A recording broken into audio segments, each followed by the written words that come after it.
Bukod po sa mga politiko at ilang mga obispo, tulad ng nakita nyo kanina, nakaisa rin ang mga estudyante at ilang pang mga karaniwang mga Pilipino sa panawagan para sa katotohanan. Nakatutok si Cesar Apolinario. Sa Don Bosco sa Makati, nagtipon-tipon ng mga estudyante, pare at mga madre mula sa iba't ibang Catholic schools.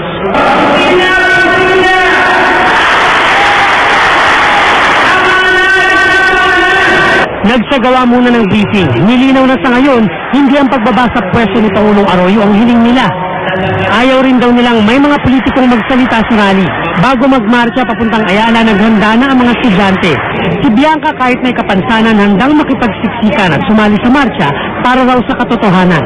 Kung ako nga kaya pa, how much more yung ibang kabataan na walang kapansanan, na kayang-kaya, no, para tumindig para sa katotohanan.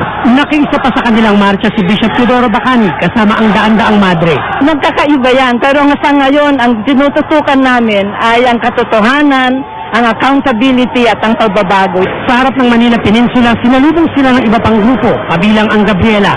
Sa ngayon, ang mga kababaihan sa ilalim ng babala o babae laban sa katiwalian ay malakas ang tinig at pakikipagkaisa sa mga iba pang grupo narito para manawagan para sa pagtatanggal kay Ginang Arroyo at magiging mabuti kung siya na mismo kusang loob ay mag-resign.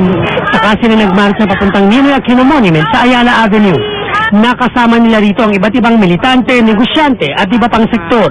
Si Aling Dolor habang bitbit ang anak, nakuha pang makapagtinda pero may iba pa raw siyang pakay, ang makiisa sa protesta. Bumaba po sa pwesto si Gloria. Bakit naman? Para po matigil na po yung mga kaguluhan ng tao. Magkakaiba man ang paniniwala at pananaw, iisa ang nais malaman ng mga taong dumagsa dito sa Makati, ang katotohanan. Cesar Apolinario, nakatutok 24 oras.